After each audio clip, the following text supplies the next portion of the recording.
For those listening to us live on Patriot Voice Radio, we appreciate you. Also live on the internet at patriotvoiceradio.us, as well as yourdefendingfathers.us. We'll be getting started here momentarily. Yeah, I worked Idaho for 8 years, Oklahoma, Louisiana, New Hampshire, Delaware. Those are the only states. Appreciate everybody coming on up as close as possible. Greatly appreciate it. Well, no one was paying attention. I know. Every time I talk to Mark, it's Mark. All right, we'll be getting started here in a moment. Absolutely. Come on up to the microphone. Folks, we're going to have Pastor Scott Blanchard from Lake Point Church in Macomb Township do an invocation here to start this meeting. We're here together, union members, non-union members, all Michigan workers. We want to have a nice civil discussion, discuss Michigan's new right to work law, and Pastor Scott's going to do an invocation now to get the meeting started. Okay, thank you, Brian. And if you'd like to stand, I just want to read one verse, and I hope that this is practical for all of us here tonight. Probably one of the most practical verses. You can apply it to your marriage, you can apply it to a meeting, you can apply it to this right here. The Bible says in James chapter 1 and verse number 19, everyone should be quick to listen. That means, listen to everything. Don't speak so fast. Be quick to listen. By the way, I'm 80% deaf, so I have to listen real slow. All right? But I'm quick to listen. And then it says slow to speak. In other words, think before you speak. Think before you speak. And then the Bible says slow to become angry. Don't fly off the handle. I think that's practical. I think that's practical verb. I pray that this meeting right here will be a practical meeting. That we will listen to all sides, both sides of the story, both sides of the opinion. And everybody has an opinion, and we should listen to it. And I pray that we will. I pray that we would think before we say something, and that we would be civil, and that we would be slow to anger. So let's pray. Let's ask God to bless our evening. God, thank you for all of us here. We thank you for the opportunity to learn, to listen, and to discover the issue at hand tonight. I pray that this will be a productive night. God, I ask you to be with all those who are speaking, who are sharing. I pray for all of us here that may have questions. God, I pray that we leave here so that we can have a better life and have a better country. In your name I pray. Amen. Thank you. Amen. Thanks, Pastor. Thank you, Pastor. Appreciate that. Now, with no further ado, I'd like to hand the microphone over to Brian Panabaker, Ford UAW worker who organized this event. Brian? Thanks, Randy. Well, thank you to all of you who are here so far, and I think we're going to have about twice as many people once everybody trickles in. But thank you for coming. Especially thank you to all the union members. Could I just see a quick show of hands? Who is a current or retired union worker that's here tonight? Okay, great. So we've got about a third of the people here are union members, like I am. Terry Bowman, sitting right here next to me, is a UAW member, Ford employee, just like myself. We've got Terry actually founded this organization, Union Conservatives, that the banner up behind him is to give union workers who are conservatives, like we are, a voice within their union. We are not an anti-union group of people. Everybody up here is in favor of collective bargaining. We're not anti-union. What we are is reform-minded union members, and we want to bring out all the voices within the unions, all the different unions, not just the UAW, but the Police Officers Association of Michigan, the nurses, the teachers, all the different organizations that represent workers across Michigan.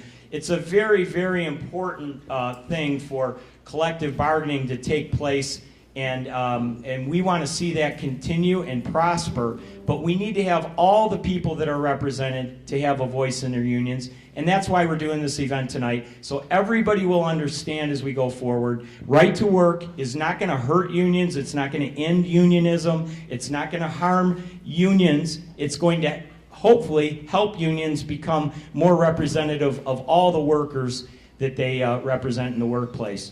So I'm not going to make a speech, but I would like to just mention who's up here with me on the panel. Gary Glenn is the president of the American Family Association. And Matt Muggeridge on the end is a lawyer from the National Right to Work Legal Defense Foundation, and he'll bring some expertise to the discussion. I'm going to turn it back over to Randy. He's going to moderate the event tonight.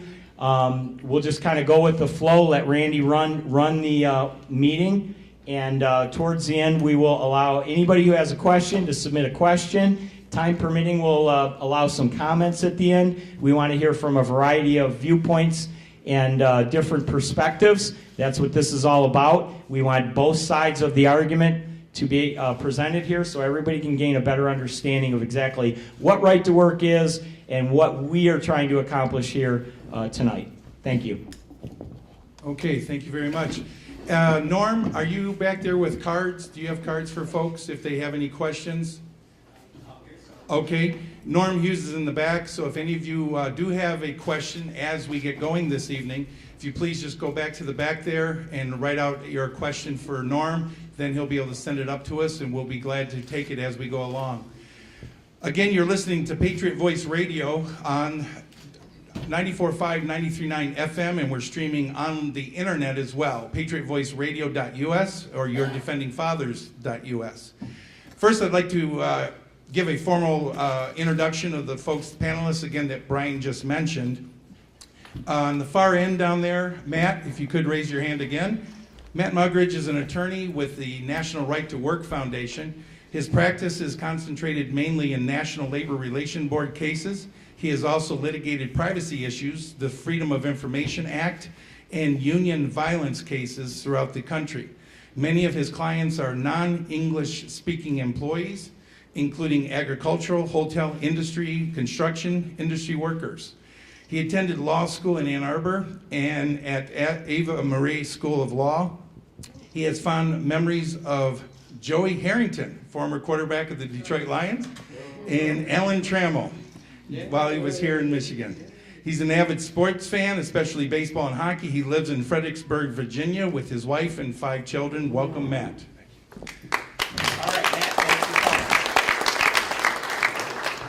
Next, sitting next to Matt is Gary Glenn. Gary, if you could raise your hand, say hi to the folks.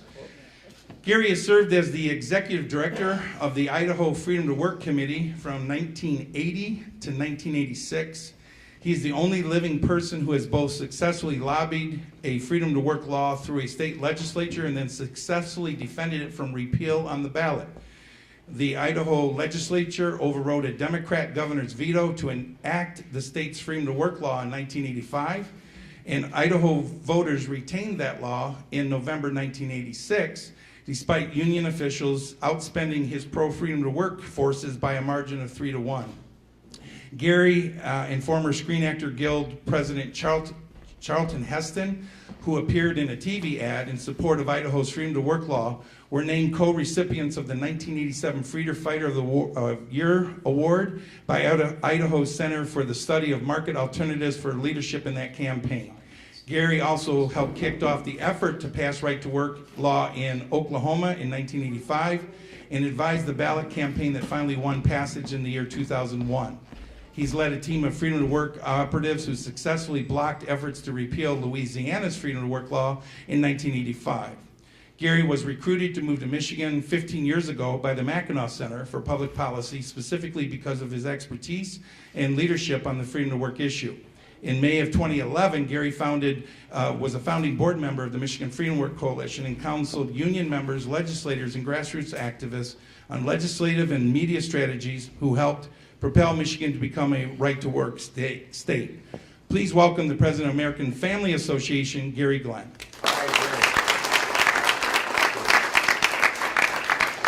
Next is Terry Bowman. Terry, wave your hand to everybody so they know who you are. On the radio, everybody's sitting to my left, so I apologize for that.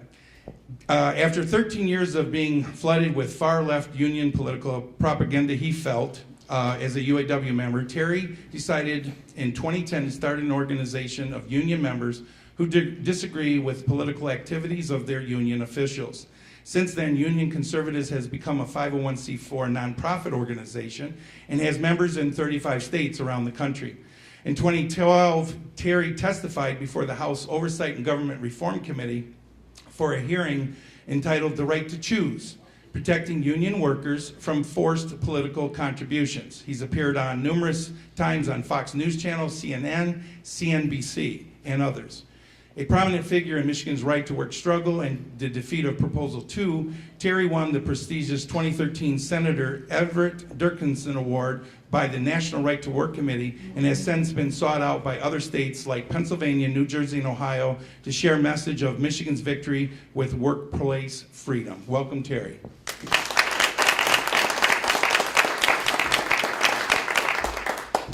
And I will be pulling up Brian Panabaker, sitting directly next to me, who's organized this event this evening. Brian is an hourly employee of the Ford Motor Company at the Sterling Axle plant in Sterling Heights. Brian's political activism dates back to 2005 when he became involved in the fight to ban racial preferences by the state of Michigan. Brian served as the Macomb County Director of the Michigan Civil Rights Initiative Prop 2 to end racial preferences by the state. He worked directly with Jennifer Gratz to win approval of the 2006 statewide ballot initiative by a 58 to 42% margin. After helping to lead that effort, Brian became actively involved in the effort to make Michigan a right-to-work state. Since being named spokesman for the group's grassroots, Michigan Freedom to Work, Brian has relentlessly promoted the efforts of labor freedom in spite of being threatened and harassed on a virtually daily basis at the Ford plant where he's dues-paying UAW member. Brian has been appointed a lawyer by the RTW and to provide legal advice as he continues to deal with intimidation and on the support of freedom to work. His effort as part of the large coalition that worked to introduce and pass RTW legislation paid off December 11, 2012, when Governor Rick Snyder signed 2 bills into law making Michigan the 24th right-to-work state. Welcome, Brian Panabaker. Guys, I would like to start this off with basically a frank discussion, kind of acting basically like a radio interview with 4 guest panelists. Starting off with Matt. Question, Matt, for you is, if you could basically give the room an overview, if you will, of Michigan's right-to-work law, basically what it is, what it isn't, and how would it impact workers? I'll be happy to.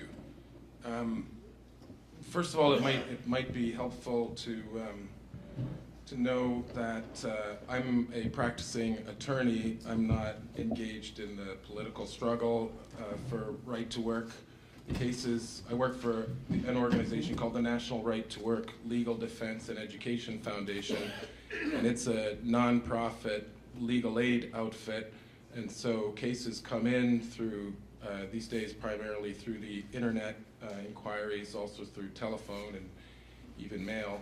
But so the cases come in from all over the country. It's a nationwide practice that we have, and you just sort of, based on the resources that we have, the lawyers that there's 11 attorneys now working for the foundation legal aid program.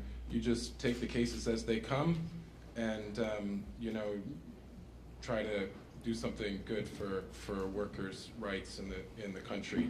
The right to work, a right to work law, funnily enough, is not litigated that much, at least once it passes challenges to the law itself. So a state legislature, and Michigan was the 24th state legislature to do so. A state legislature passes a so-called right-to-work law, and then, of course, there's challenges to the law on whatever grounds. So it's a state law, so there could be challenges to under the state constitution, or there could be challenges under the federal constitution. In Michigan, after the law was passed, there were the inevitable challenges to the law. One of them was is still alive, and that was a challenge that the right-to-work law in Michigan, as applied to the public sector, was inappropriate because Michigan's public service Civil Service Commission has jurisdiction over public sector workers, and therefore the law was not properly applied to public sector workers. So that challenge, is still alive. The challengers lost in the Court of Appeals recently in a decision which is pretty much worth reading because it sets out the fundamental argument in favor of the principle of right to work, which is a First Amendment argument, the freedom to associate. So I guess a good way of thinking about a right to work law, a simple way of thinking about a right to work law, and I find myself pretty much saying this to every client that I deal with, is that under a right to work law, only one thing happens essentially, and that is in pretty much every collective bargaining agreement that exists between a company and an employer and a union, there's something which is generally called the union security provision. And in that union security provision, or compulsory unionism clause, or mandatory payment clause, or however you want to describe it, that union security provision requires that every employee who is in the bargaining unit, which is covered by the contract, has to pay the union. What a right to work law does, and the only thing that a right to work law does, is it knocks out the union security provision. So in a non-right to work state, say California or New York or the other 26 states, in a non-right to work state, every union security clause, every union collective bargaining agreement has a union security provision which requires that an employee, after 30 days or however it's worded, has to either join or start paying the union in order to keep his job. And if he doesn't pay, then he gets fired. So in a right to work state, on the other hand, such a provision is illegal. The question asked, what is a right to work? What a right to work law isn't? And that's actually a really good question, because it was actually like this week. I was in Walmart this week, and there was an employee on the cell phone, and she was talking to her girlfriend or her sister or whatever, and she said, they can't do that because this is a right to work state. So what she was confusing, and this often happens, and if this is old news to you, then I apologize, but it's just such a common misconception, is that there's a principle in law which is at-will employment. And some states describe themselves as at-will states, and other states are less at-will states. In reality, there's no such thing as at-will, completely at-will employment law. That would be in the dreams of some rogue libertarian. But an at-will state, or at-will laws, say that you can be discharged for, the common phrase is, for a good reason, a bad reason, or no reason at all. So an at-will state is completely different from a right-to-work state. In a right-to-work state, you can still get fired. In a right-to-work state, you can still, you can still not get hired if the employer can get away with it. If there's a discriminatory purpose behind the discharge, or behind the refusal to hire, that's another question, obviously covered by discrimination laws. But in a right-to-work state, the only thing that happens is that a mandatory payment clause in the collective bargaining agreement is illegal. I could carry on, or? No, that's fine. That's exactly what I wanted to get to. So basically, bottom line, just to recap, it's just the mandatory obligation to pay union dues is basically all it does. Right. Okay. I'd like to ask Gary Glenn a question and I've been getting a lot of questions here on Facebook. Folks that are listening to this broadcast online are sending questions in as well. And again, if any of you folks have questions, please fill out a card, and I'll be glad to read them on the air and have these folks answer them. Gary, you were involved in passing right to work back in Idaho, I believe 1985, and then you went on to defeat the ballot proposal where they were trying to repeal that law. Could you give the audience that's listening to us a little bit of a historical perspective of what was Idaho like from a business economic standpoint in the early 80s as you were living there? And then what happened when the law was passed, and where did they go from a business climate economic point of view? Well, Idaho, prior to passage of right to work, in the 5 years immediately prior to passage of right to work, they had lost 8% of their population, 8% of all their manufacturing jobs, and they were losing 30,000 residents a year moving out of state. Sound familiar? And had lost 8% of all their manufacturing, non-agricultural manufacturing jobs. Right to work was passed in 1985, sort of like we are here in Michigan. The law was on the books. Idaho was a right to work state, but because business knew that the unions were going to try to put it on the ballot and repeal it, and did not consider Idaho a secure right to work state, there wasn't a whole lot of change in Idaho's economy for that first 18 months. But in November 1986, Idaho voters overwhelmingly voted to retain the right to work law in place. At that point, everybody in America and around the world knew Idaho was going to be a right to work state from now on. Within 18 months after November 1986, Idaho had gone to #1 in the nation in new job creation and #1 in the nation in per capita income growth. So within 18 months, #1 in the nation in both income growth and job creation. I think it was 2007, USA Today did a story. Now 2007, early 2007 was before the housing crash. And they did a story that looked back over the last 2 decades, and they said Idaho had been the most prosperous, fastest growing economy of the last several decades, faster than any other state in America. And they said, they never said why, but they said it all started in 1987. Throughout the article, they said 2 or 3 times, it started in 1987. Well, we knew what had happened in November of 1986. We had passed or retained on the ballot a right to work law. So Idaho has been one of the lowest unemployment, fastest job growing states. Obviously, they went down a little bit like everybody else did in the world over the last 5 years, but they've been one of the first to recover as well. And I remember the Associated Press did a story in which they identified half a dozen within the first year or so, half a dozen new plant sites in Idaho that had located there because, manufacturers said, because Idaho was a right to work state. The same thing happened, by the way, to Oklahoma in 2001. Within 1 year of passing right to work on the ballot in 2001, Oklahoma went to #1 in the nation in new job creation and in income growth. Michigan, I think, is in a position right now where a lot of us still expect, either through the legislative elections of 2014 or even the possibility that union officials will put right to work repeal on the ballot, that new plant site locators, both domestically and internationally, are looking at Michigan, not sure our right to work law is going to stay in place.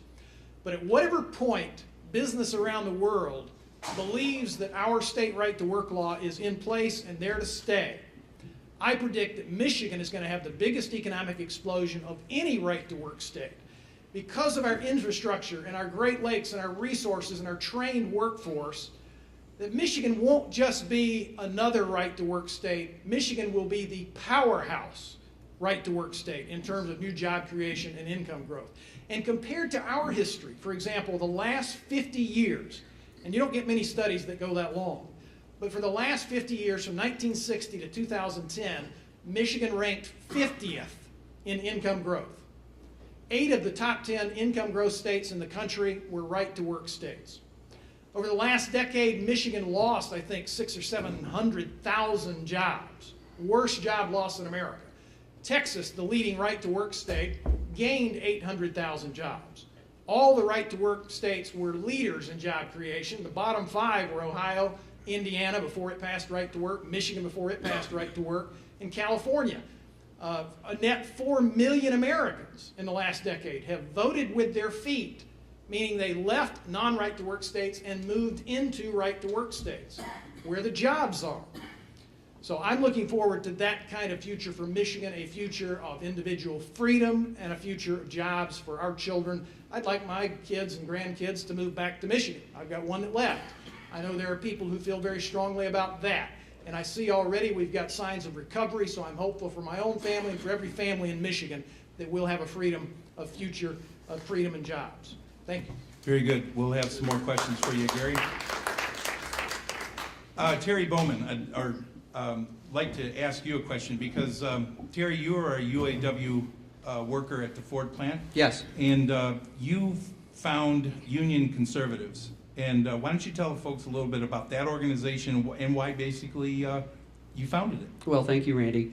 You know, I've been a lifelong conservative ever since I was 18. I've looked at the political landscape and realized that what best represents reality, not a utopian dream of something, but what best represents reality. And I decided early on when I was 18 years old and able to vote for the first time, I realized that I was a conservative, and I have been ever since, because in my opinion, conservatism represents reality. And I hired into Ford UAW back in 1996 after working about 13 years as a bank loan officer. And, you know, I've always been open with my conservatism. And many people aren't in the unions. We know very well that poll after poll after poll shows that 40% or more of union members do not agree with the political stance, the political agenda that their union officials engage in. They do not agree with the candidates that their union officials tell them to vote for or instruct them to vote for. So I knew that there was a lot of people out there in the unions. I've always been willing to be open with my conservatism, and because of that, I've been at times ridiculed, harassed, persecuted for it. But that's okay. I wear that as a badge of honor because, as I said, with me holding on to conservatism, I am holding on to reality, to truth and reality. And back in 2009, December 2009, my plant has a local newsletter called the Raw Facts, which is kind of ironic, but they call it the Raw Facts. And in this, it is a political propaganda piece from cover to cover. And in there was an article that said, healthcare reform, they were talking about what is now known as Obamacare. Healthcare reform, what would Jesus do? Now, I have to give you some context. I studied at a Christian college and seminary, so I know my scripture pretty well. So I read this article with great interest, and all of a sudden, my eyes started twitching, the vein in my forehead started throbbing, and I realized that they completely took scripture out of context and make Jesus look like, number one, he was a socialist, and number two, that he would approve of Obamacare.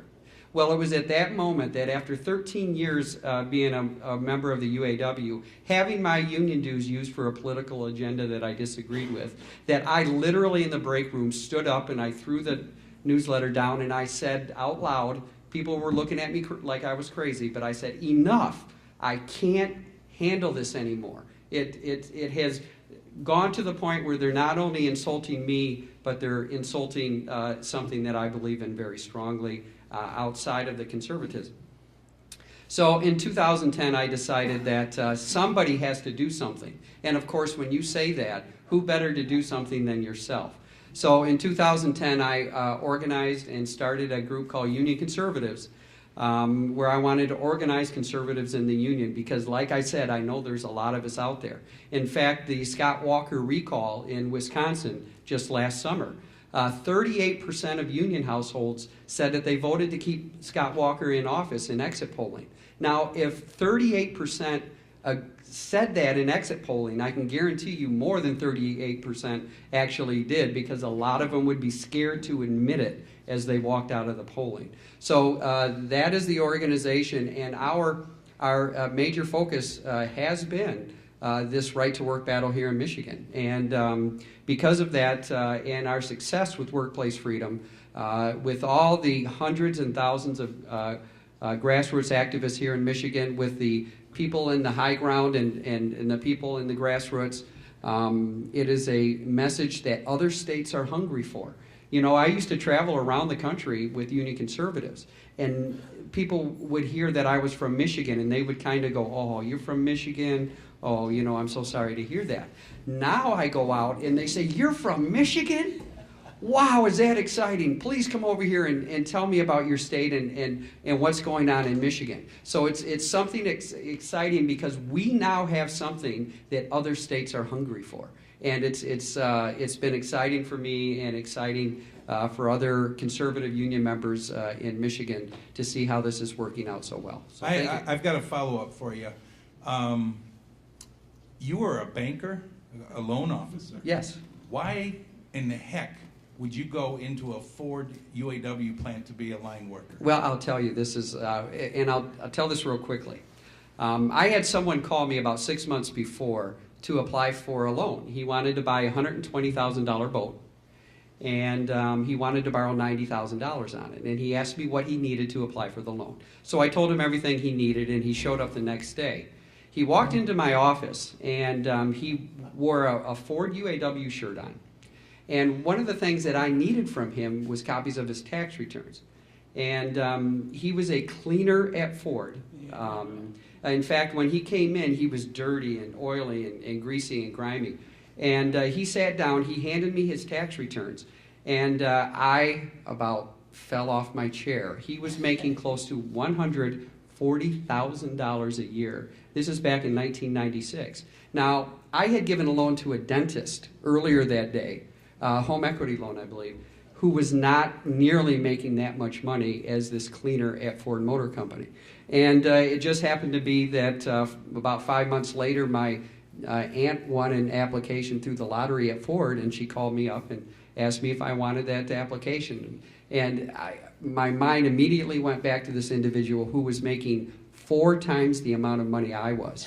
Here I was, the fancy suit and tie and the nice office and everything, and he was making 4 times the amount of money I was as a cleaner. 1996. 1996. Could you give me that man's name? Could you give me that man's name? Confidentiality, I could never do that. Well, the truth is, you're not telling the truth. Okay, actually- well, duly noted, and we'll discuss those things. Just give me the name. Not a problem.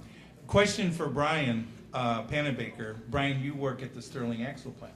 That's correct, yeah. What did you do before working at Ford? I immediately before getting a job at Ford, I was driving a produce delivery truck for LaGrasso Brothers, which is a great family-owned company in Detroit. Oh, very good. Yep. And you found an application, made application, went to work for Ford, or were you working for other UAW plants before then? No, I knew somebody who worked at Ford. You usually don't get in at Ford just by applying at the MESC office. So you have to know somebody to get in. And I knew somebody that was working there and had gotten an application and submitted it, and was hired in the fall of 1996. Same year Terry was hired in at Ford. Okay. One of the things that is a question that a lot of union members have is that the pay, the benefits, and things like that are negotiated by the union. And you and Terry decided to get jobs there at Ford. Sure. One of the things is when you hire in is that it is a closed shop. It's a condition that you join the union and pay dues. Correct, but I wanted to work for Ford Motor Company. There's a third party involved. There used to be, you were forced to associate with a third party, the union, but, I wanted to work for Ford Motor Company. Back in the early, 1905 or whatever year it was, Ford Motor Company had one employee. It was Henry Ford, and he grew that company, not the union. Henry Ford's ideas, the moving production line, and he was a Detroit, bred entrepreneur, and it's a great American story. I love that company. I still love it to this day, going in and working every day, and I wanted to work for Ford Motor Company. It never occurred to me that I was working for the UAW, because I'm not. They're a third party. So after, like Terry alluded to earlier, it began to grate on me that people would actually ask me, so you work at the UAW? No, I don't work at the UAW. I work for Ford Motor Company. The UAW is the agent that collectively bargains for the workers there. And I'm 100% in favor of the collective bargaining process, but I do not want the agent that's doing my collective bargaining for me and all my coworkers to start acting like another layer of the bureaucracy and the bosses, the administration of the company. I work for Ford Motor Company. I do not work for the union. I just want them to collectively bargain for me for my wages, my benefits, and my retirement plan.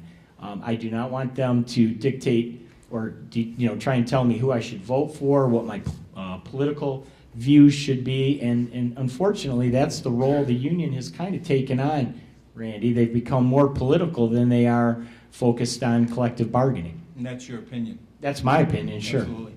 Matt, I'd like to ask you a legal question from the standpoint that right to work has been passed here in Michigan. A lot of contracts have been extended or renegotiated or whatever because now that it's a law, workers will have an option to opt out from the unions. Could you answer some questions along those lines as far as what the workers' rights are and how that all is impacted, especially, let's say, UAW workers here that we have two on the panel?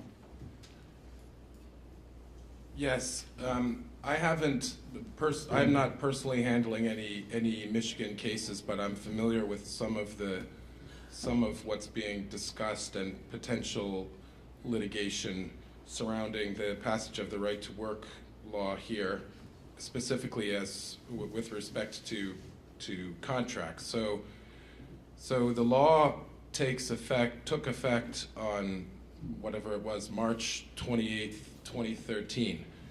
If a contract was in effect before that date with a valid union security provision, remember I was explaining the union security provision is the mandatory payment clause. If a contract was in effect and with a valid union security provision before that date, then that contract continues in force as if there were no right to work law until the end of the contract.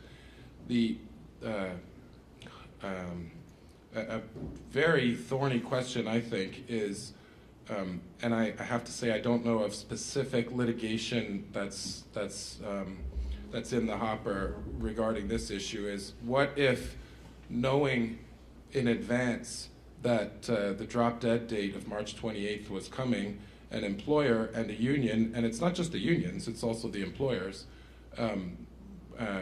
went into and entered a new contract knowing with a long horizon, as it were, locking in workers until the end of that contract which they were negotiating.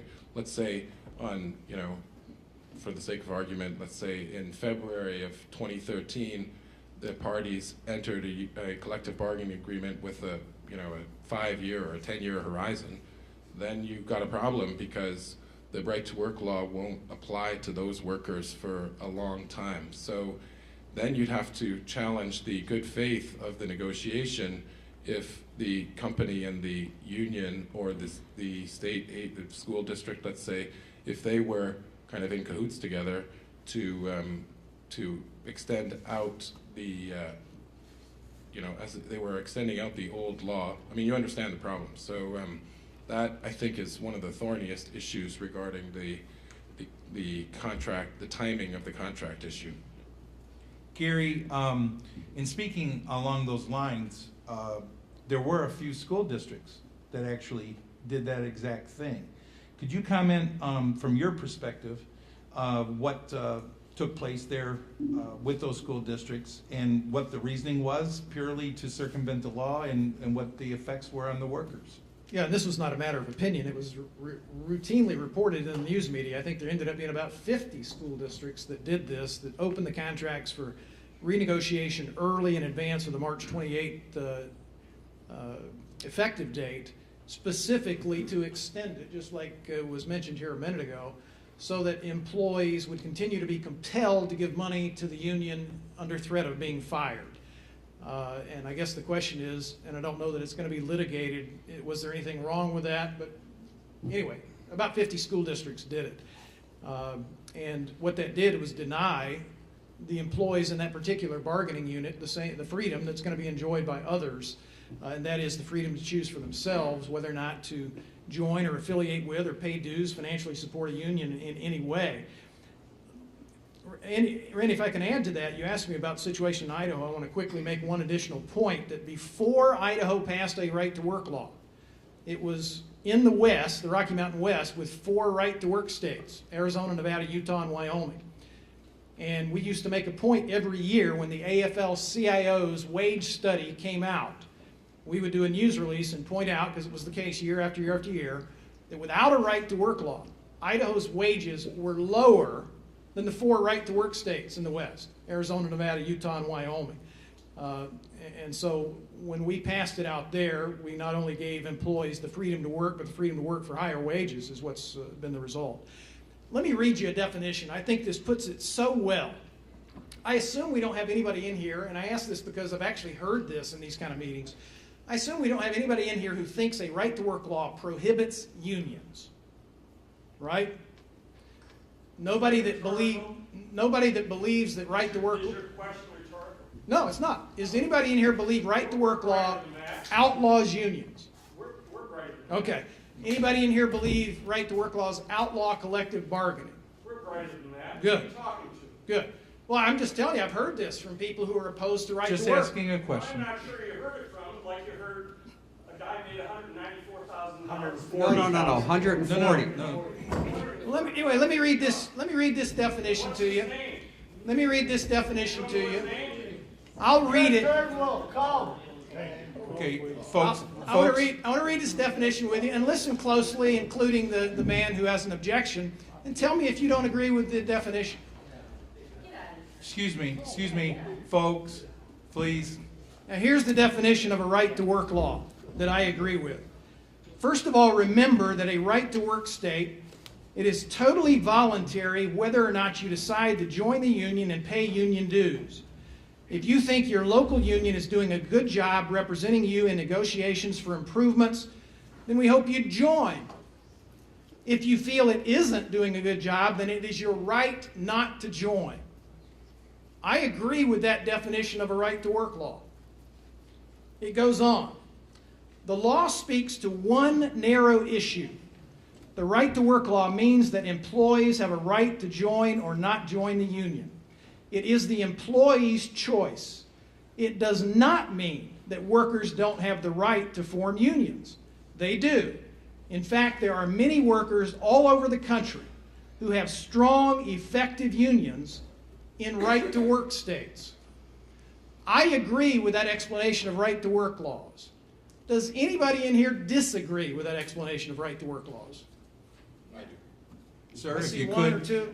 see Norm in the back there and put Okay. your comments on a card. Now, and- let me tell and you- Bring it up to me. Let me tell you what I was reading from. Well, we're broadcasting live, sir, and they're not hearing you on the microphone. Well, anyway, so I'd one- appreciate if you put it on a card. So one person said he didn't agree with that definition of right-to-work. Let me make a statement. Can't hear you, sir. We're broadcasting live, and the Well, microphones are fading right before- into the studio. before- Write it down. I'll read it on the mic. Before you make a statement, let me tell you what I was reading My from. statement was going to be a positive one. Okay. Well, Please just put it on the card. For the purpose of everybody in the audience, let me say who I was reading from. I was reading from the organizing manual of the United Auto Workers at a Mercedes plant in Alabama. What I just read to you is how the UAW defines right-to-work laws. When they're not in Michigan saying all the terrible things they say will happen to it here, when they're in Alabama, they say it's all about freedom of choice.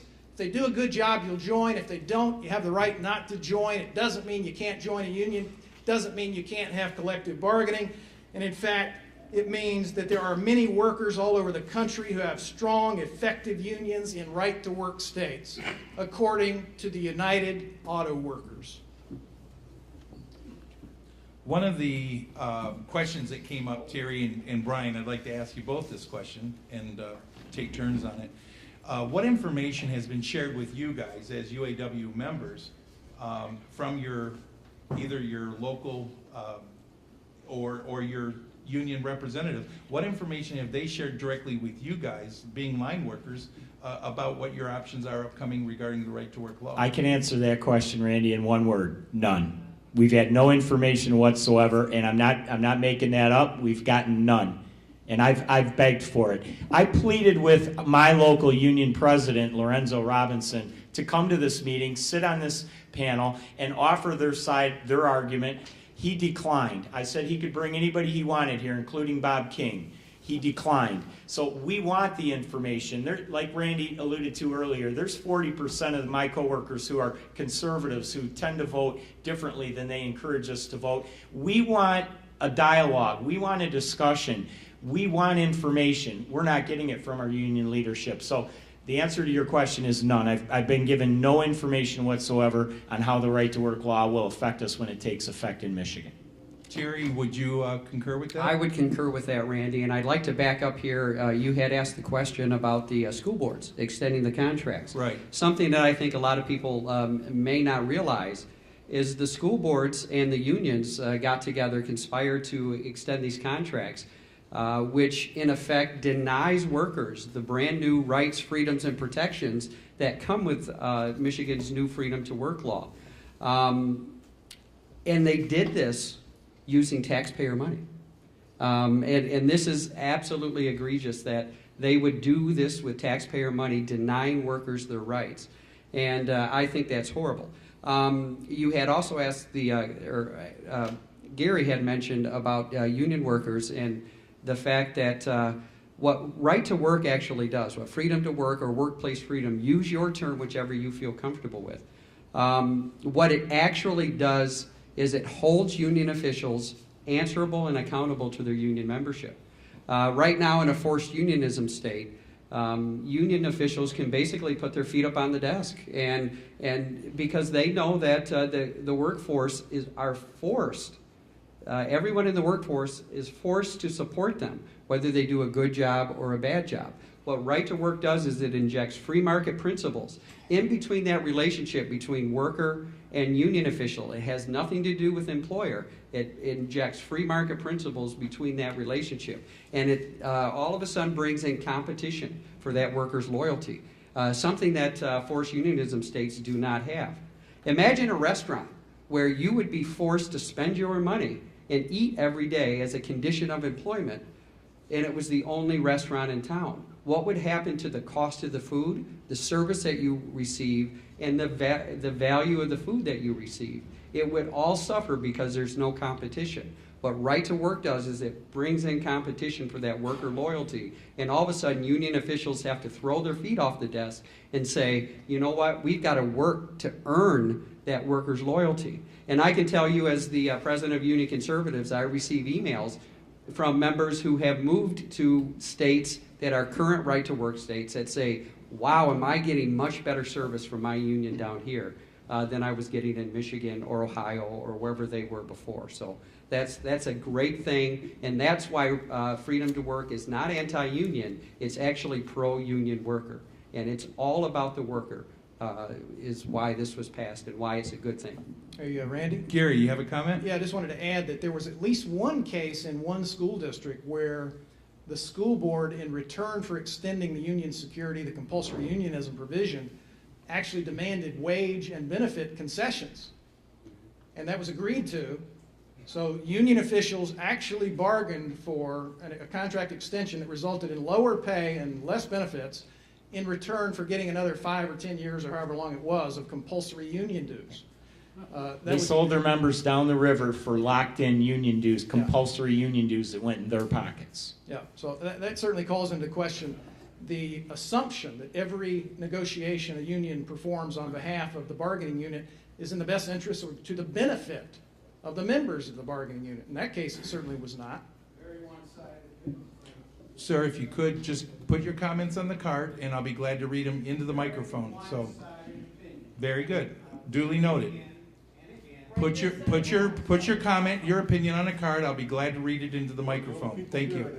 One of the things that I wanted to ask Gary is the Michigan Freedom to Work law had two components. One was for private sector, one was for public. Could you define what those are and basically what the differences are?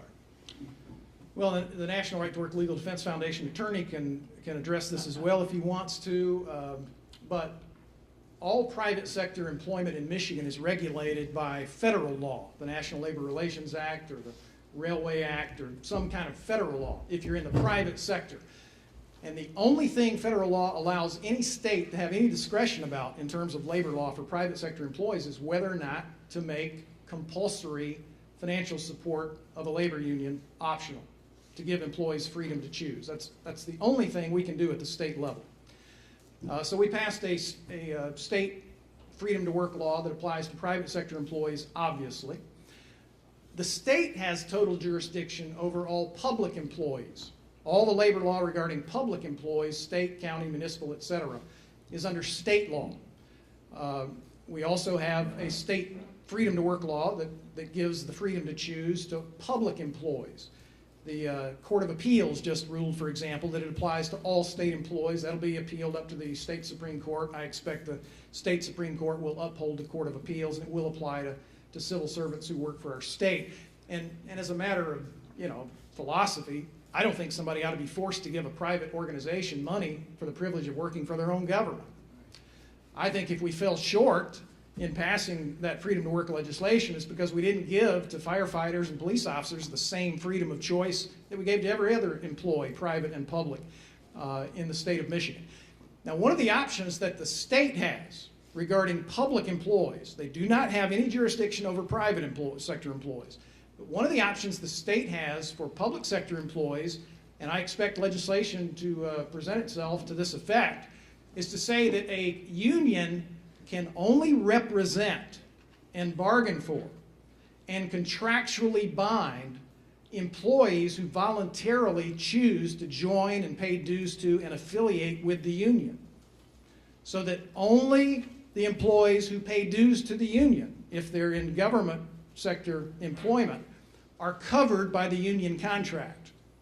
And I think that would be a piece of legislation that certainly I would support, because I don't think employees, even in right-to-work states, in private sector employment, employees are not free to bargain for themselves. They're not free to choose an alternate union as their bargaining agent.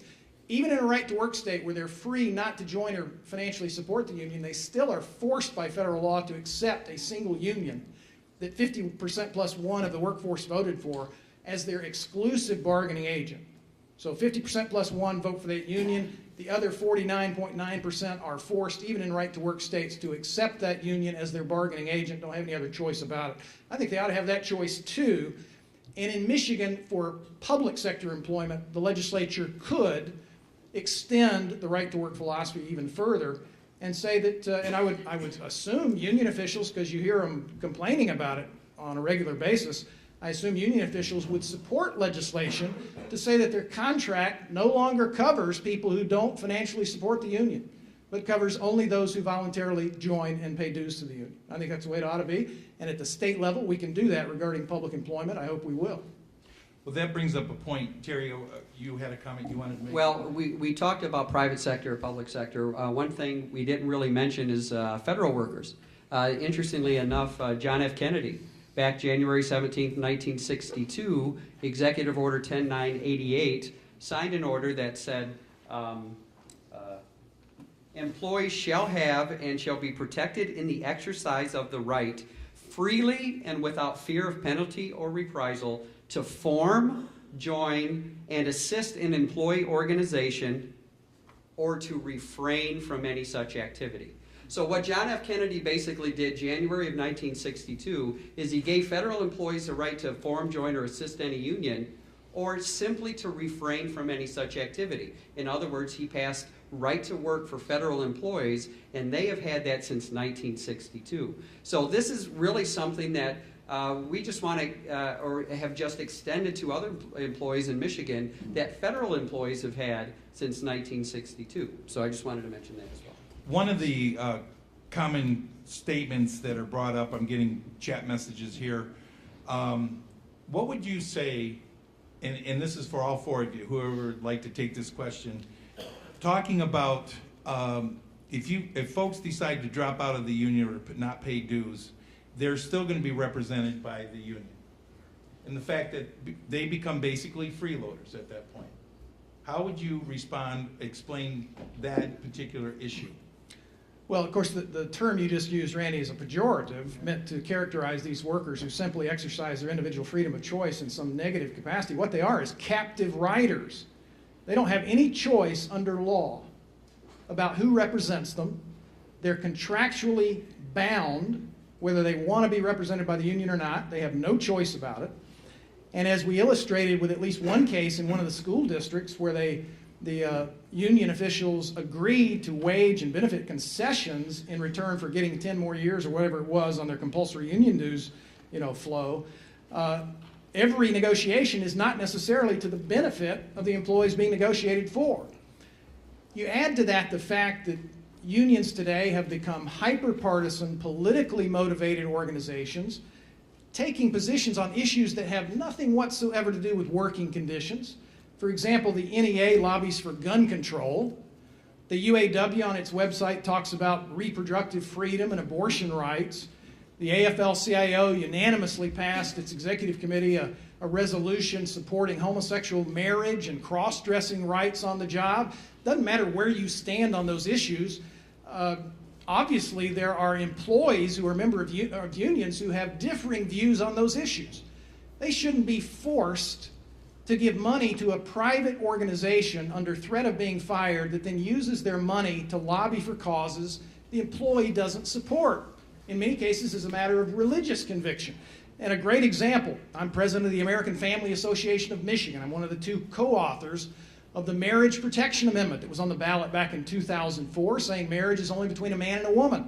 According to a Detroit Free Press poll, 2/3 of union households in Michigan voted in favor of the Marriage Protection Amendment. And yet the MEA and the Michigan AFL-CIO campaigned against the Marriage Protection Amendment using the compulsory dues dollars of that 2/3 of union households who favored the amendment, voted for it, but were forced under threat of being fired to help finance the campaign against it. I think that's immoral. I think it's a matter of religious conscience, and that makes this law a civil rights law, a religious freedom law. We prohibit job discrimination on the basis of membership or non-membership in a certain race, creed, color, or sex, and a freedom to work law simply prohibits job discrimination based on membership or non-membership in a particular private organization. Again, we don't have any authority at the state level to address the question in private sector employment of whether or not employees are free not to be bound by a union contract. I think they should be free to make that choice too. But we do have the authority under state law to address that question for public sector employees, and I'm hopeful we'll see legislation passed that says that the union binds, contracts for, negotiates for only dues-paying members, so that the situation that you addressed, Randy, no longer applies to government workers. And again, my assumption would be, since you hear union officials so perpetually complain about this, that they would support legislation that says that employees who choose not to join and financially support the union are no longer represented by or covered by the union contract. Another question that came up here on my Facebook chat said that Michigan right-to-work law has had little effect so far after being passed here in Michigan. If one of you could respond to that, specifically regarding perhaps the economy and how the impact has been done. Well, I would briefly, and these guys will probably want to expand on it, but I'd briefly say that we already spoke about the fact that the law cannot apply to workers who are under current collective bargaining agreements. The UAW, in my case, and Terry's case, does not expire until September of 2015. So it couldn't have any impact on us individually as workers. And like Gary alluded to earlier, the businesses, both here in Michigan and in the United States and the Midwest, are waiting to see whether or not this law is upheld, if it's repealed or if there's some type of effort made to nullify it. So they have a wait and see attitude right now. So we really didn't expect right to work to have an immediate impact.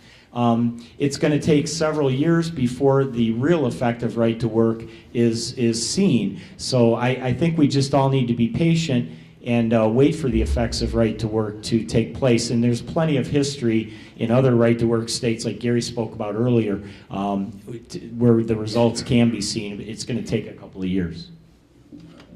I'd like to add to that, and I don't want to confuse the issues here, and also I'm not an economist, and much less a labor economist, but the question evidently is hoping, the questioner is looking for some big new plants going in around the corners, creating thousands of jobs.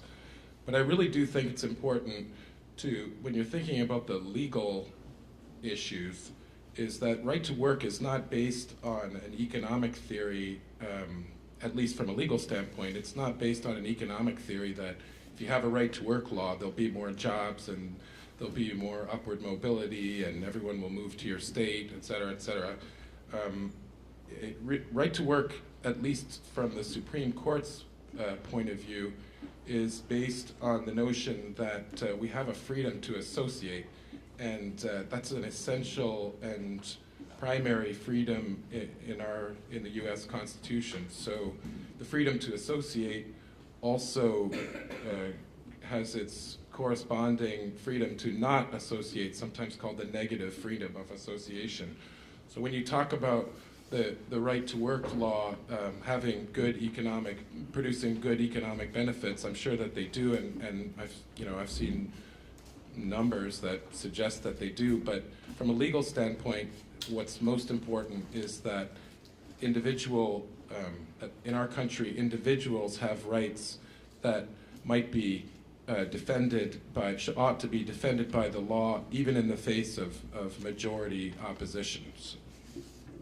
Can I add to that, Gary Glenn? First, I'd point out the law went into effect 5 months ago. So it may be a little early to be judging what its effects were, but one thing is beyond debate. Nobody can debate to the contrary. The primary motivation for me, and I think everybody up here at this table, for our support of freedom to work is the individual freedom principle, and what is not subject to debate is this: that before March 28th, it was legal in Michigan to be discriminated against and fired for choosing not to financially support or otherwise affiliate yourself with a labor union. On March 28th, that was now illegal, and it is now illegal. And all the contracts that expire will eventually come under the purview of the state right to work law, and it is beyond debate that when compulsory unionism used to be legal, it is now going to be illegal. Okay? Nobody can debate that, and that was its primary motivation, was to give individual employees the freedom to choose. Now, what has not happened in the 5 months since March 28th when it took effect, labor unions have not been destroyed. Unions have not been outlawed. Collective bargaining has not been outlawed.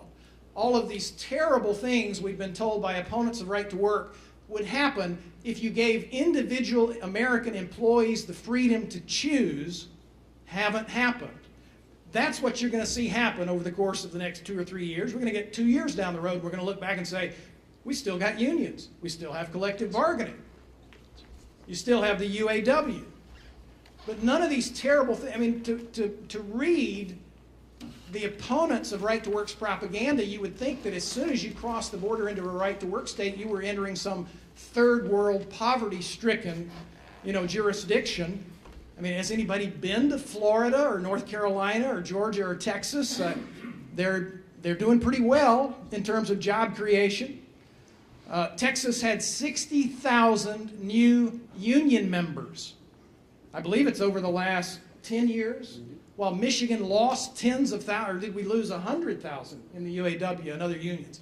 And Texas, a right-to-work state since the 40s, had 60,000 new union members. So they're not just growing jobs and growing wages in Texas, they're growing unions in which people join because they're free to do so and do so voluntarily. So I'd ask the question back, what bad has happened since March 28th? Nothing. What has happened is that employees now are free to choose, and I believe will continue to do so throughout the remainder of Michigan's history. One of the questions handed to me by the audience, I'm going to take them in the exact order they were handed to me. In strict confidence, a union steward stated that the biggest complaint is that the union still is required to represent all employees in grievances, regardless of their position as a member or not. Unions put this in the contracts when they're not necessarily required to do so. What is someone's response to that statement? That is true, Randy. In fact, the SEIU has gone to court over this issue. The NEA has made a comment publicly on this issue, and a member of the National Labor Relations Board has said that unions, if they choose to, can negotiate right now, even under federal law, member-only contracts.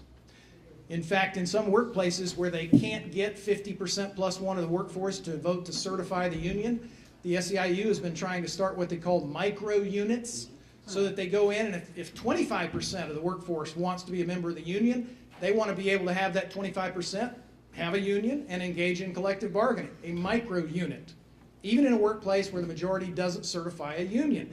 So they're already making clear that they can have member-only contracts. So this whole question of those who don't join or pay dues to the union being covered or bound by the contract could be resolved by union officials in their next negotiations.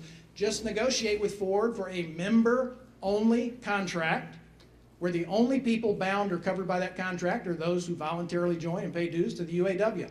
End of concern. Okay, next question. Sorry, I would also add to that. Sorry, it's in the law they love to say there are no absolutes, so it's a weighing of factors.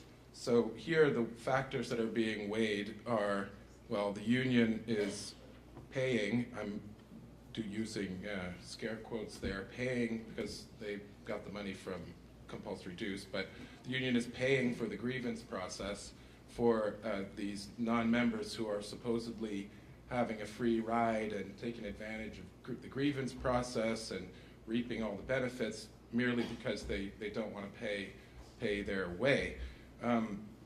Even in the face of that, even if that were true, the Supreme Court has said that the free, and this is a direct quote, the free rider arguments are generally insufficient to overcome the First Amendment objections, unquote. So that's in a fairly recent case called Knox versus SEIU, Local 1000.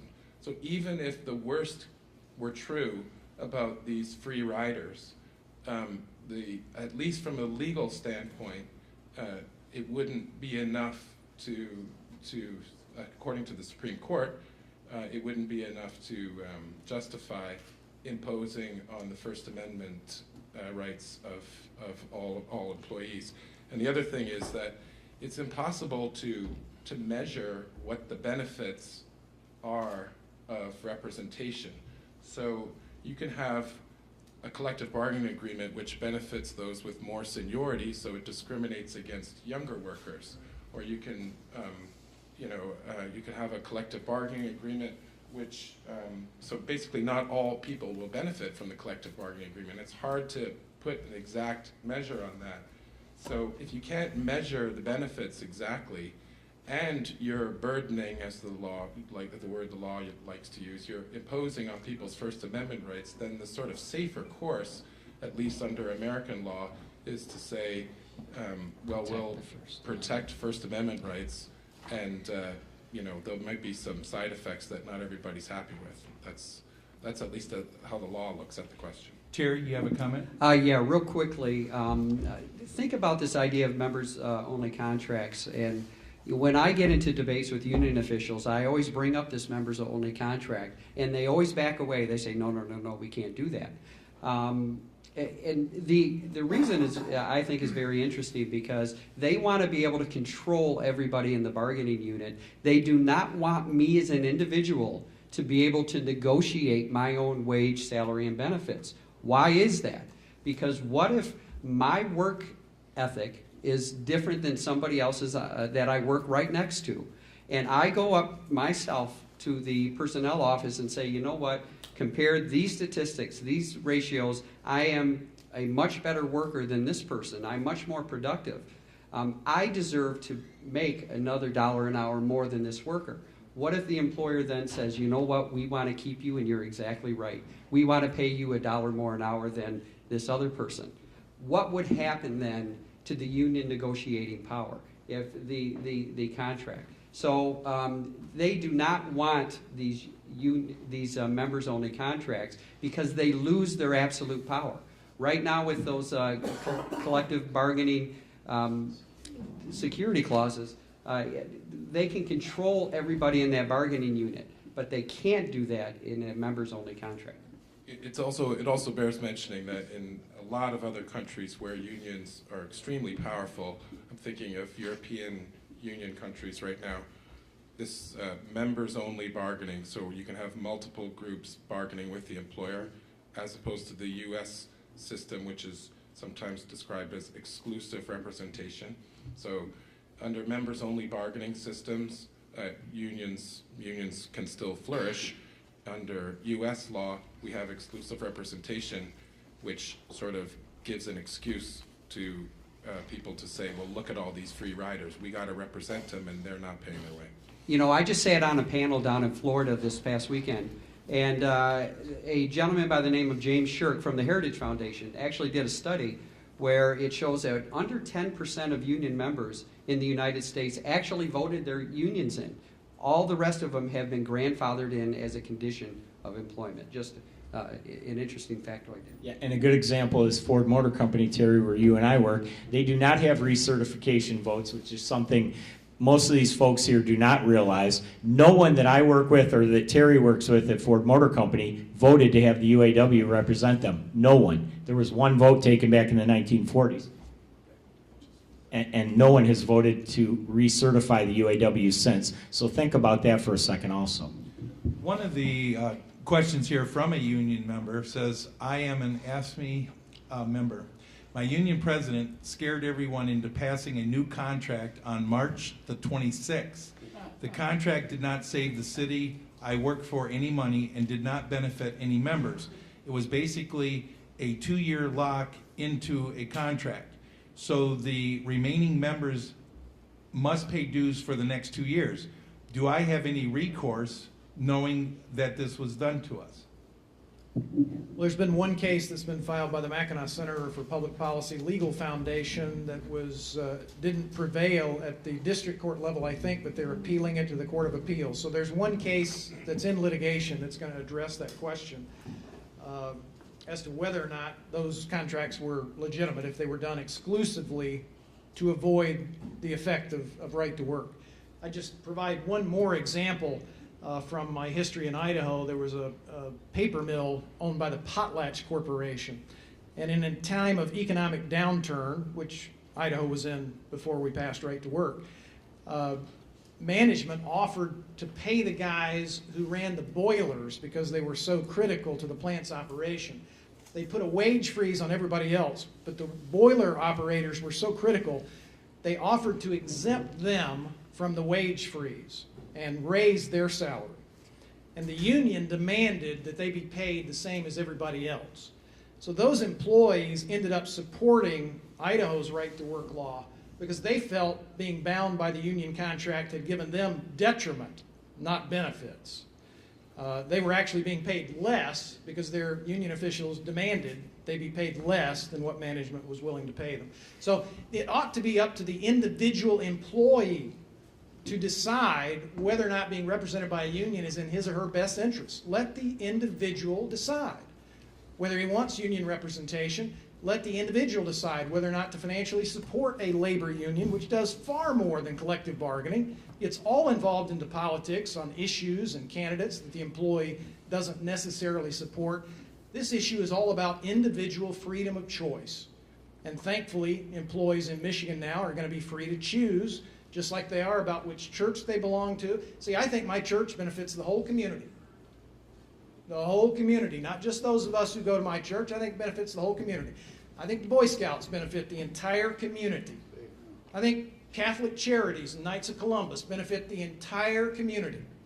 And if somebody walked in here and suggested that we ought to be forced, under threat of losing our jobs, to give money to any of those benevolent organizations, we'd laugh them off the stage. If compulsory unionism didn't exist and somebody stepped up and said, we think this particular private organization is so great that even people who disagree with our politics ought to be forced to give us money or be fired, we'd laugh them off the stage. And hopefully that's where compulsory unionism ends up in all 50 states eventually. It's un-American to force somebody to give money to a private organization and to finance politics they disagree with under threat of being denied the ability to support and feed their own family. Thomas Jefferson said the same thing a lot more eloquently than I can. He said, to compel a man to furnish contributions of money for the propagation of opinions which he disbelieves is sinful and tyrannical. I agree. Well, in that vein, question from the audience, It seems all the parties' main objection to union dues is the use of monies in the political arena. Does the opportunity to be a, quote, Beck objector not cover this concern? Well, I've known of my Beck rights ever since I became aware of the union's political stances and activities, and that I didn't agree with them. I've known that I've had the ability to resign from the union, but then there's a formula that they use. You still have to pay the union. You can resign your union membership, but you still have to pay the union either a service fee or an agency fee, they call it, and they determine based on what they say they use your dues money for, how much you have to pay them, and it's generally 90-95% of what you're already paying in union dues. My reasoning for not doing that is if I resign from the union, I lose all my union rights. I'm not allowed to any longer vote for union leadership and representation. I'm not allowed to go to my union meetings. I'm not allowed to be a voice within that organization. But I still have to pay roughly 90% of what I was paying to the union previously. And there's kind of a misconception about what the law says, and maybe Matt can expand on this a little bit. But the unions are not allowed to use dues money for political contributions to a candidate. I think it's pretty specifically limited to not making donations to a candidate. But they use your dues money all the time for political activities. And we've cited a number of examples tonight about political activities that the union is involved in and supportive of, that the membership that's paying that dues money that allows them to do that may not be supportive of. So there's a real gray area there. So I never decided to exercise my Beck rights because I thought it was a joke, frankly.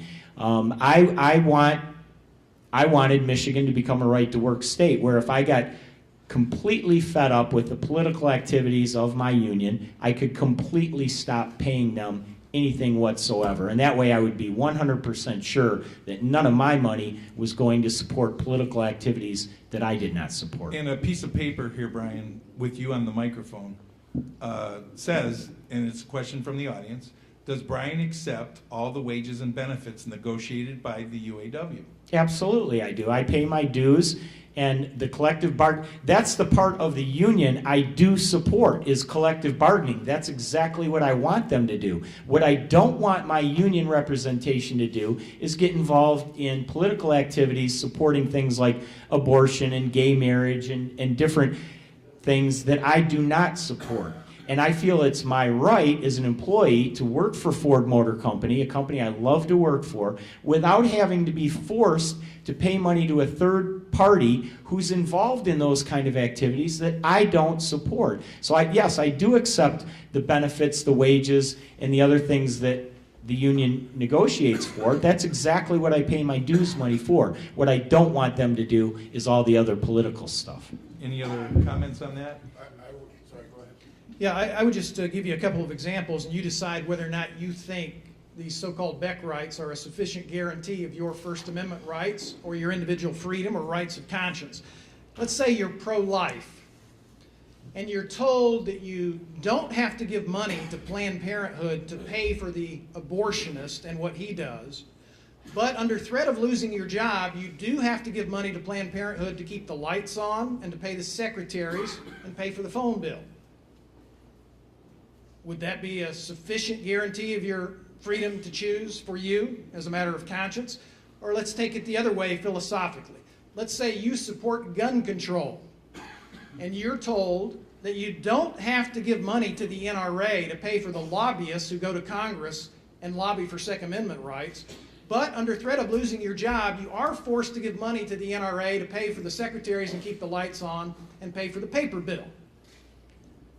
I believe that individual Americans ought to be free to choose not to give 1 red cent to a private organization that promotes causes and candidates the individual as a matter of conscience opposes.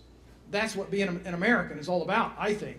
individual freedom of choice. If I want to put my money into a particular political cause, I can voluntarily choose to do so. I shouldn't be threatened with the loss of my job if I don't want to do so. Rather than wordsmithing it, can you just tell us how that a back objector doesn't apply to that? Just real simple instead of... Clarification of what the Beck objector specifically does? I think an employee in the state of Michigan should be free to choose not to give any money, period, not 1 cent, not $1, to a private organization that's involved in things that he doesn't support. So, being a Beck objector gets you out of the political arena, right? well, assuming you trust the union's accounting process, you know, I mean, when the Beck case originally went to court, the Communication Workers of America came back and said, well, we only spend about 10% of all our members' dues on that political type stuff, so they ought to be forced to pay 90%. The court appointed a court master who went in and found that 85% of their budget was used for politics. I hate to say it, but on a practical level, you're an employee and you object to the way your dues money is being spent. The machinery, either under the National Labor Relations Act or under, if you bring a constitutional challenge as a public sector worker, the machinery for vindicating that right is totally burdensome, unworkable. You need a lawyer, you got to file a federal lawsuit, you got to hire, that lawyer has to work for the National Right to Work Foundation, that lawyer has to hire expert accountants. The challenge is just a complete joke. And as far as in terms of burdensome litigation, and you're the individual worker, you just don't want to pay for the politics or whatever it is you don't want to pay for, you shouldn't have to, as they say, make a federal case out of it, which you literally have to do. And I would say in this regard, the recent opinion from your Court of Appeals here makes a great point, and the majority opinions, which I believe was written by Judge Saad, says the legislature has removed political and ideological conflict from public employment and eliminated the repeated need to decide on a case-by-case basis whether unions have properly allocated funds. So just that you have to take my word for it that litigating a Beck case under the National Labor Relations Board is not fun, and litigating a federal case, what we sometimes call spending cases, is just so burdensome that it's practically unworkable. The challenge to the spending is a practical impossibility. Another question. Hey, Randy, let me follow up on that. Okay. Just briefly, I think. So if you're a union member who wants to exercise your Beck rights, you have to go hire a lawyer. Remember, that's the private sector. Okay, what's the public? So private, if you're a private sector employee, it's Beck. Hudson, if you're a public employee, you got to go hire a lawyer. You got to pay that lawyer out of your own pocket. The union will be fighting you, and their lawyers will be paid for in part by the compulsory dues you're forced to pay the union. So you're having to pay for both lawyers. And how long does it take to get to the United States Supreme Court? 5 years? Far preferable that Michigan make the decision that as a matter of law, every individual employee is free to choose not to give any money whatsoever to any third-party private organization under threat of losing their jobs. That's the new right that Michigan employees have. They don't have to go find lawyers and pay for them out of their own pocket to exercise their First Amendment freedom of association rights. Terry, you have a comment? Yeah. You guys know, you can be a Beck objector anytime you want. Go see your financial secretary. Okay. This whole issue, you heard in my bio that I testified before the House Oversight and Government Reform Committee last year. In fact, I sat at literally the same seat that Attorney General Eric Holder sat at the week before answering questions about the Fast and Furious. But this is the whole issue that I testified about, was the fact that Beck rights, exercising your Beck rights does not, unfortunately, stop you from paying money to a political cause. I want to give you just a few real quick examples here. I work for the UAW. The UAW has Solidarity Magazine. Solidarity Magazine is not the cost of that production, the cost of the employees that write that magazine. The whole cost associated with Solidarity Magazine is not reduced out of the agency fee that Beck objectioners have to pay, but that is political from cover to cover. You can see during election time that all local union halls are littered with campaign signs.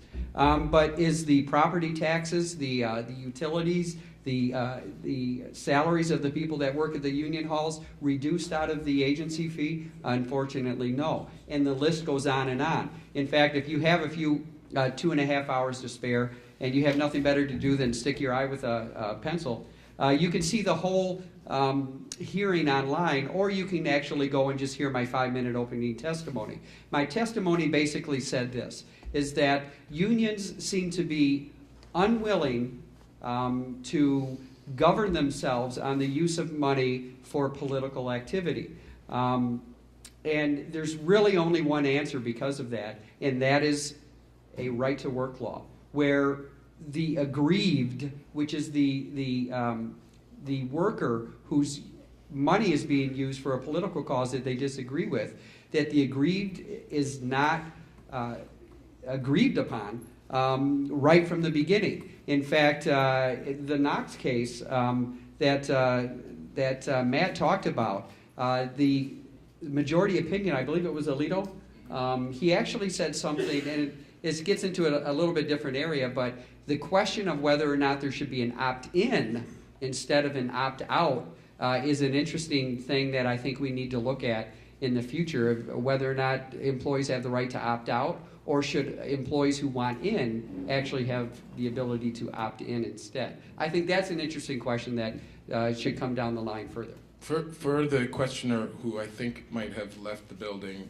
regarding a Beck objection, I'm litigating a case right now. I'm losing a case right now called Geary versus United Nurses and Allied Professionals, where the National Labor Relations Board ruled that as long as the union's lobbying was related, the word is germane, was related to collective bargaining, it was non-member Beck objectors could be charged for that lobbying. So basically that's not an exception to, that just blows Beck, even as bad and unworkable and unfair as the Beck regime is, it pretty much blows it to pieces.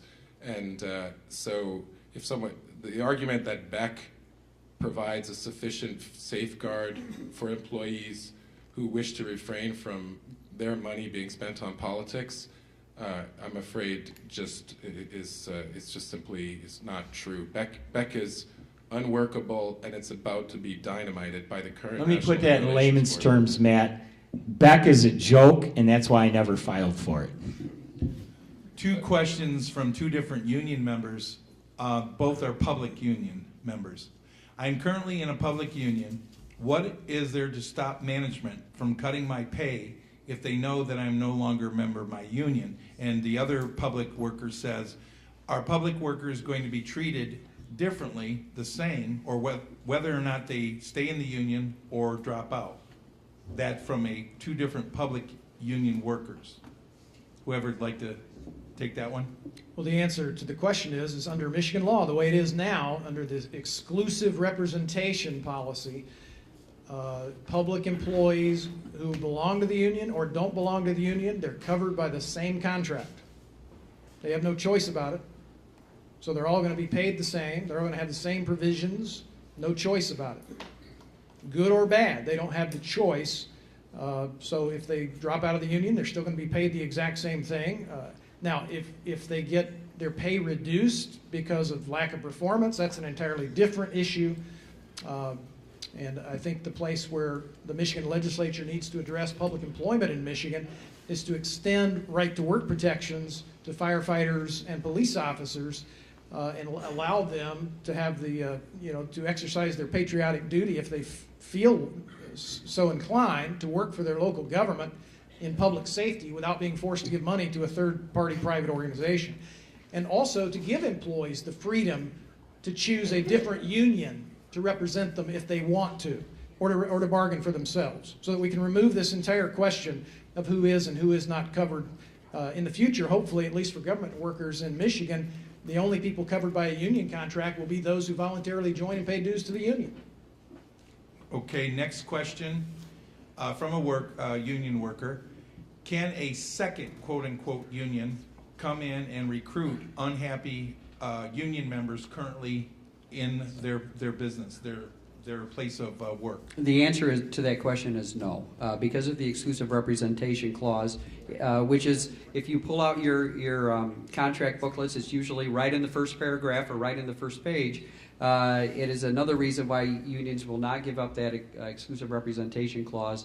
It takes away all competition. They don't want competition. They want their monopoly. They want to be able to charge workers those dues and not give the workers really any say on how it's spent. And they want that ability.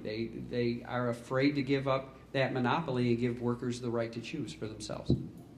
I'm going to ask this question actually to all three of you, with the exception of Matt, because all three of you were at the state capitol last December when the right to work law was passed and Governor Snyder signed it.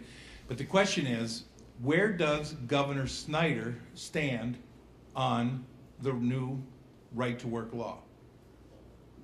So Brian, Terry, and then Gary. Well, Governor Snyder, to the best of my understanding, always supported right to work. He didn't want it to interfere with his legislative agenda, and that's why he told us not to introduce the legislation, which was already written well before December.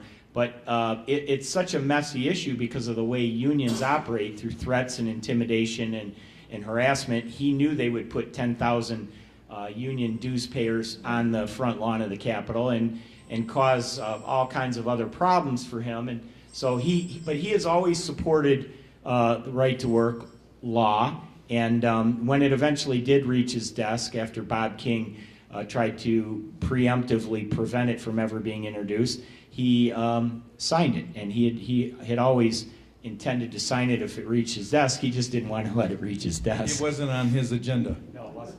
You know, that's correct, and you're right, it wasn't on his agenda. He was not hoping for it to come as quickly as it did. But something happened that nobody really expected, and that was a huge gift fell in our lap, and that was Proposal 2. Proposal 2 came around, and if you guys remember what that was, it was an astronomical overreach by unions because of other things that were being passed in the legislature. And the fear of upcoming freedom to work, it was in the grassroots. It was being talked about actively by us up here on this table in op-eds and on the radio, and it was starting to get to the public, and they were discussing it as well. So the unions decided to do something, and they completely overreached with Proposal 2, which, if that passed, that in essence would have given union officials veto power over our legislature and our governor on any laws that they did not like.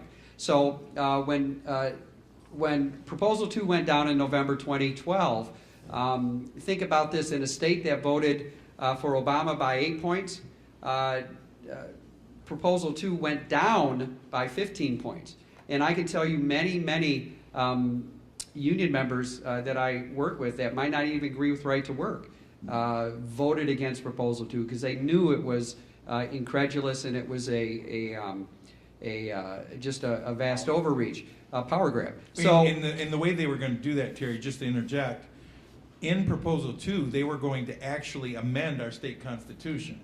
And that's correct, yeah, absolutely. So I think at that point we realized that the state of Michigan is ready for real labor reform and ready for giving workers their right to choose. And it was at that point that Governor Snyder on December 6th actually sat down at a table with Lieutenant Governor Calley, House Speaker Bolger, Senate Majority Leader Richardville, and they all united came out.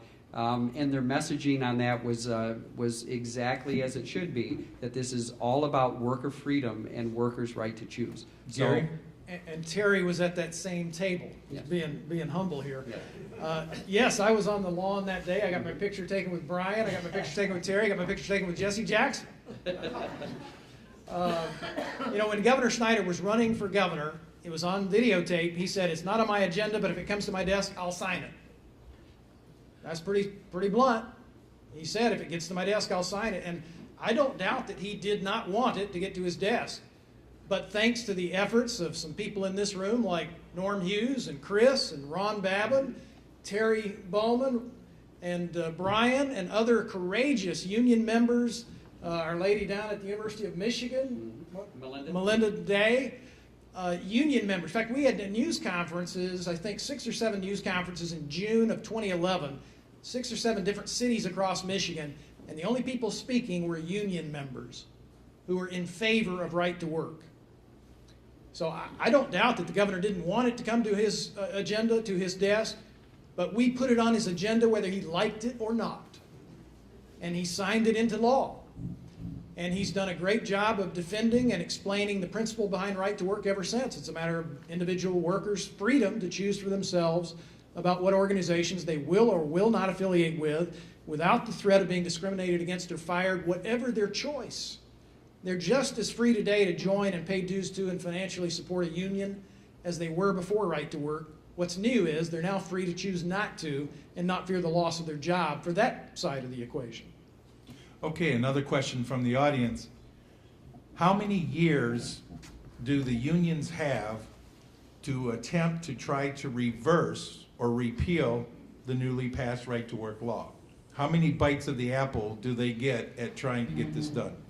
Well, I think it's a general consensus that the longer right to work is in effect, the more the general public is going to see the benefits of it.